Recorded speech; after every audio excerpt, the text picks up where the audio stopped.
buenos días, amigos, un verdadero gusto estar juntos en Domingo es Fiesta para conocer la palabra de Dios, más aún en una fecha tan especial como es el Día del Padre. Un fuerte abrazo para todos nuestros amigos que son padres en esta ocasión tan especial. Soy Carlos González y voy a estar acompañado del Padre Gerardo Aste, sacerdote de la Compañía de Jesús, a quien recibimos ahora mismo. Gerardo, muy buenos días, un fuerte abrazo, bienvenido. Muchas gracias, Carlos. Buenos días a ti y a todos los que nos escuchan en Domingo es Fiesta. Pero antes de empezar, deseo felicitarlos a ti de manera especial, gracias, Carlos, y a todos los papás que nos siguen en este día tan especial. Y un feliz día a todos los papás. Así es que, ¿qué te parece, Carlos, si escuchamos el Evangelio de hoy? Escuchemos la palabra del Señor. En aquel tiempo, dijo Jesús a la gente: el reino de Dios se parece a un hombre que echa semilla en la tierra. Él duerme de noche y se levanta de mañana. La semilla germina y va creciendo, sin que él sepa cómo. La tierra va produciendo la cosecha ella sola. Primero los tallos, luego la espiga, después el grano. Cuando el grano está a punto, se mete la hoz, porque ha llegado la siega. Dijo también: ¿con qué podemos comparar el reino de Dios? ¿Qué parábola usaremos? Con un grano de mostaza, al sembrarlo en la tierra, es la semilla más pequeña, pero después brota, se hace más alta que las demás hortalizas y echa ramas tan grandes que los pájaros pueden cobijarse y anidar en ellas. Con muchas parábolas parecidas les exponía la palabra, acomodándose a su entender. Todo se lo exponía con parábolas, pero a sus discípulos se los explicaba todo en privado.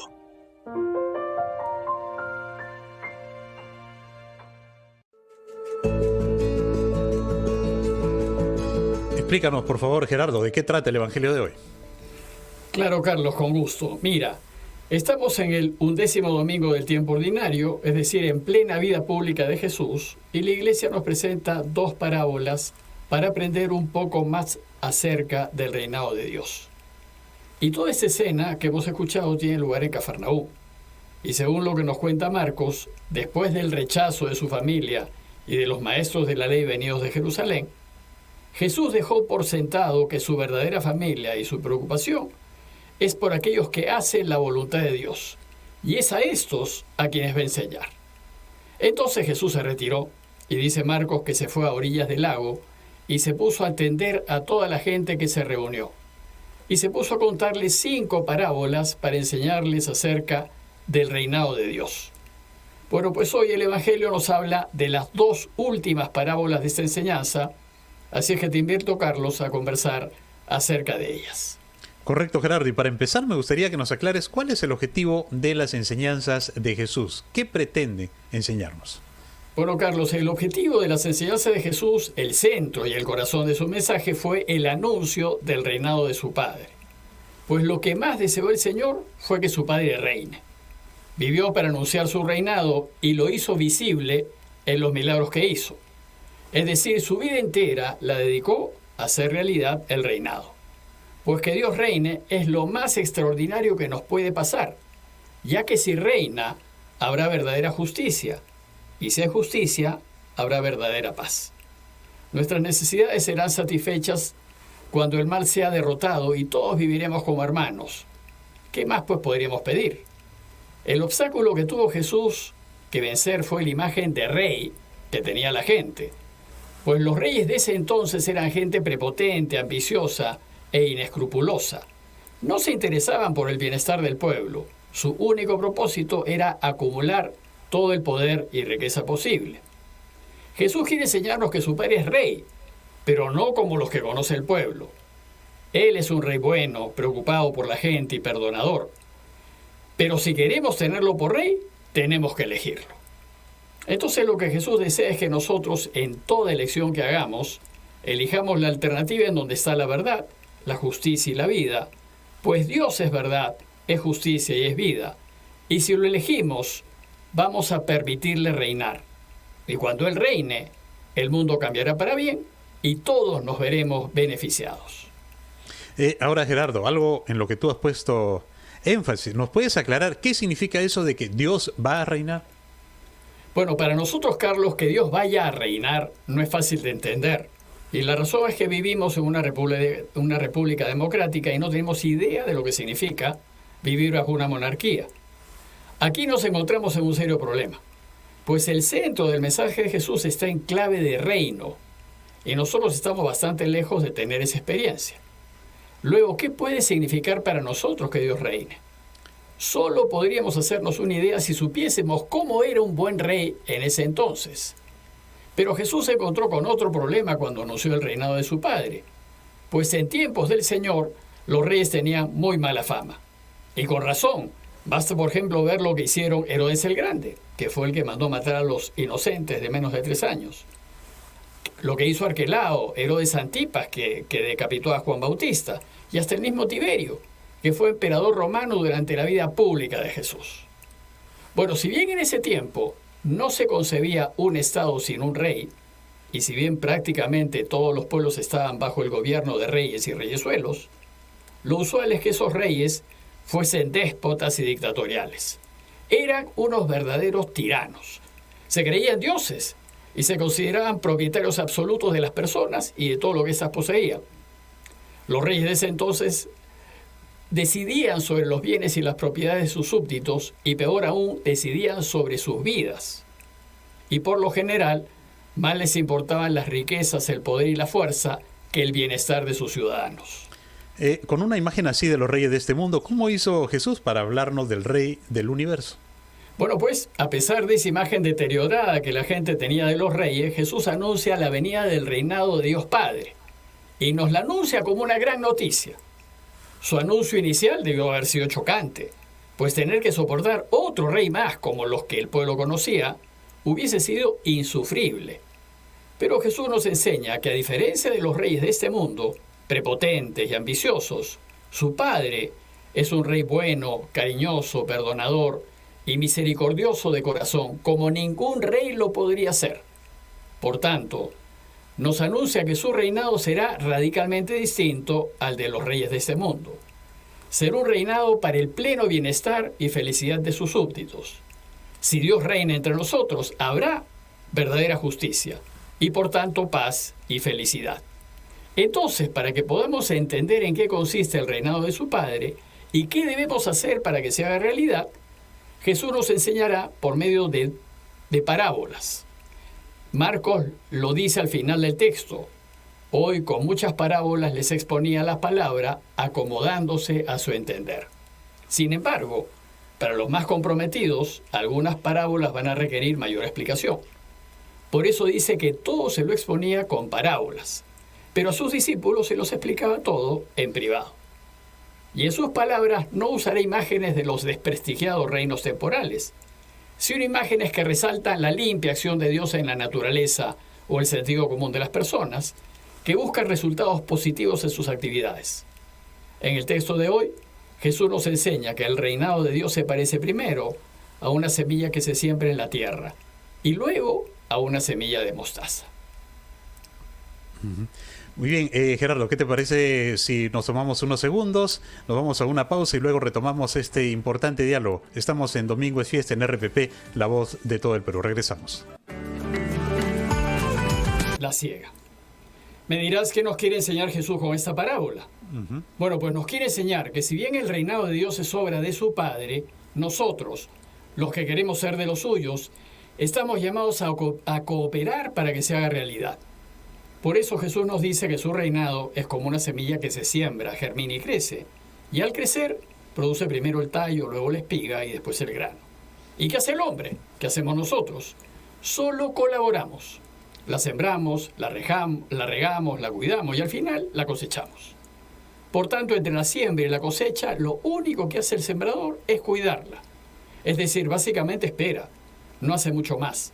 Pues como dice el texto, él duerme y se levanta y la semilla crece sola, sin que él sepa cómo. Gerardo, tenemos una pregunta de un oyente sobre el Evangelio de hoy. Vamos a escucharla, ¿te parece? Y luego seguimos con tu respuesta. Padre, mi nombre es Marina. No he entendido muy bien cómo se relaciona el trabajo que hace Dios para reinar y nuestra colaboración. ¿Nos lo podría aclarar? Claro, Marina, con mucho gusto. Mira, la enseñanza de Jesús es que es Dios quien está detrás de la semilla. Él es quien pone en movimiento la vida, y hace que la semilla germine, crezca y produzca. Nosotros solo cooperamos, sembrando, regando, cuidando y esperando. Bueno, pues Jesús nos dice que así es el reinado de su Padre. Todo el trabajo duro, el mover la vida hacia adelante, lo hace Dios. Nosotros solo intervenimos recibiendo su palabra, esparciéndola y sembrándola en nuestras vidas para que dé fruto. Pero después debemos cuidarla para que crezca bien. Y lo hacemos viviendo con coherencia y enseñando con el ejemplo de una vida recta. Sin embargo, nuestra intervención no es poca cosa, pues no solo tenemos que acoger la semilla del reino, sino también dejarnos transformar por ella e irradiar lo que ella hace en nosotros. Si hacemos esto, y sin saber cómo, Dios creará en nosotros un espacio, sea en la familia, en el trabajo, entre amigos, en donde Él reinará.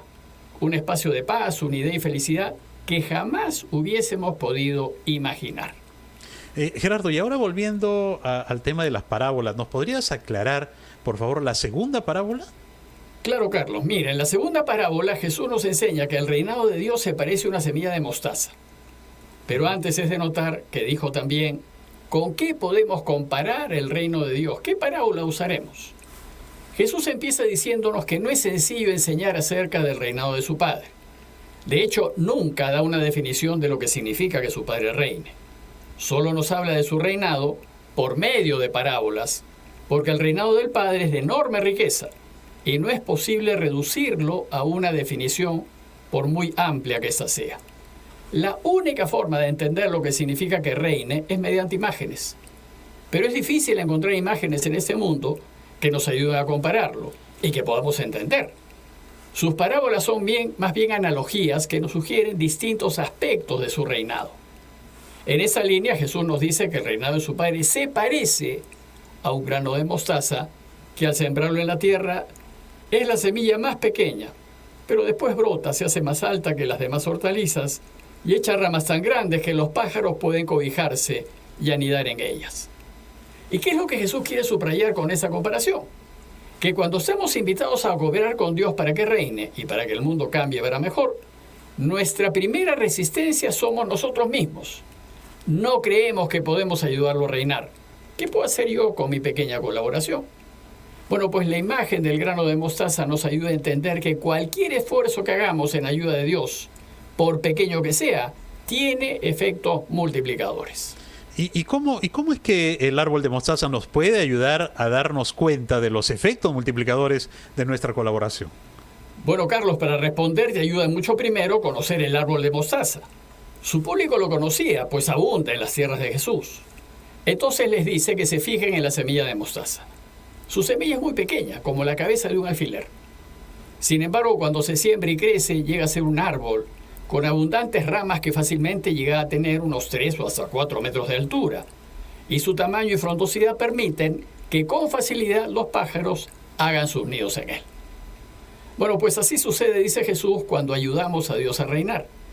Primero tenemos que estar dispuestos a coger el reino y a vivirlo y a anunciarlo, sabiendo que el grueso del trabajo lo hace Él y que sin que sepamos cómo, Él hace crecer la minúscula semilla hasta convertirle en un árbol para que los pajaritos aniden en él.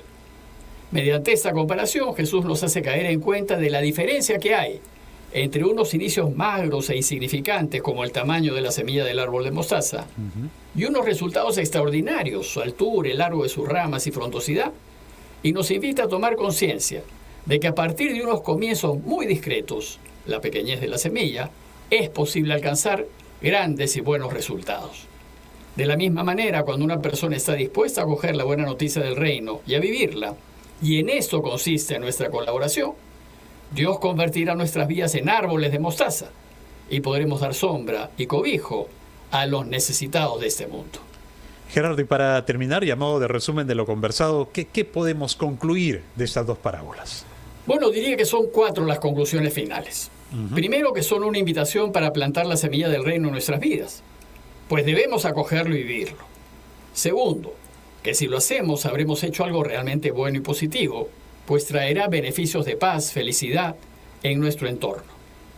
Tercero, que para que el reinado de Dios pueda dar fruto, necesitamos ayudarlo y colaborar con Él, eligiendo lo que a Él le complace, viviendo una vida recta y trabajando para que el mundo sea mejor. Y por último, debemos ser conscientes de que si bien nosotros colaboramos para que el reino de Dios se realice, es el Padre quien realmente lo hace crecer y desarrollarse. De modo que si sembramos la semilla del reino en nuestro corazón, poco a poco y sin que nos demos cuenta, de noche y de día, el Padre irá creando en torno nuestro un espacio en donde podrá reinar. Y al final de nuestras vidas, cuando llegue la hora de la cosecha, podremos mirar para atrás y vernos plenamente realizados, pues nos habremos convertido en ese árbol de mostaza que será capaz de dar cobijo a los necesitados y a quienes necesitan nido. Por tanto, pidámosle a Dios que en la madurez de nuestras vidas podamos llegar a ser como un árbol frondoso y acogedor, representado por el árbol de mostaza, que nos anime a acoger y sembrar, ya desde ahora, la semilla de su reinado en nuestras vidas. Gerardo, muchísimas gracias por explicarnos también el valor de las parábolas de Jesús y también por la importancia del reino de Dios. Y esto es tan bueno como la buena noticia que vamos a escuchar ahora. El 21 de junio la iglesia recuerda la memoria de San Luis Gonzaga. Gerardo, ¿qué nos puede decir de esta muy buena noticia? Carlos, te puedo contar que Luis nació en 1568 en Italia, Castiglione, en el seno de una familia noble y bien relacionada. Fue hijo primogénito del marqués de Castiglione y heredero del marquesado. Desde muy niño sus padres se preocuparon de darle una excelente educación. Su madre lo llevó a conocer la vida militar. Su padre lo llevó a conocer la vida militar y lo envió a estudiar a Florencia, que en ese momento era la cuna del arte europeo. A los 14 fue nombrado paje del príncipe de Asturias, lo que su padre consideró un extraordinario honor. Pero a Luis no le interesó la vida nobiliaria y eligió más bien vivir una vida austera en medio de ese ambiente cortesano. Y para sorpresa suya, de los suyos, a los 15 años decidió ser jesuita y entrar en la Compañía de Jesús. Su padre se opuso terminantemente, pues soñaba con que su hijo heredase el marquesado e intentó por todos los medios convencerlo. Pero Luis renunció al marquesado y a todos sus honores y riquezas e ingresó a la Compañía de Jesús en Roma, hizo el noviciado y empezó sus primeros estudios de filosofía y teología. Pero solo 8 años más tarde se desató la peste en Roma. La peste había estado dando vueltas en Italia por esos años y durante ese tiempo 3 papas murieron. Pero en el año 91 los contagios en Roma fueron masivos y los hospitales se llenaron. La ciudad no estaba preparada para una epidemia así. Entonces, junto con otros jesuitas, Luis entregó su vida al cuidado de los enfermos. Desgraciadamente se contagió con la peste y a los 23 años, el 21 de junio de 1591, falleció. Fue canonizado en 1726 y la iglesia lo declaró patrono de la juventud. Gracias, Gerardo, gracias por esta buena noticia. Llegamos ya a la parte final, pero antes de despedirnos, como siempre, queremos recibir la bendición de Dios. Vamos a pedirle pues a Dios, que es bueno y misericordioso, que nos bendiga, y especialmente que bendiga a todos los papás, y tener presente pues a los papás ya que han fallecido. Y pidámosle a Dios, que es Padre, y que es Hijo, y que es Espíritu Santo, los bendiga y permanezca siempre con todos ustedes. Amén. Gracias, amén. Carlos, gracias también a ustedes, y a todos les deseo un buen domingo y un muy feliz Día del Padre. Buenos días. Un gran abrazo, Gerardo, muy buenos días, y también nos sumamos a esos saludos y un fuerte abrazo para todos los padres del Perú y para todos los padres que nos están acompañando siempre en RPP. Muy buenos días con todos, hasta una próxima edición de Domingo de Fiesta aquí en RPP, la voz de todo el Perú. Muy buenos días nuevamente.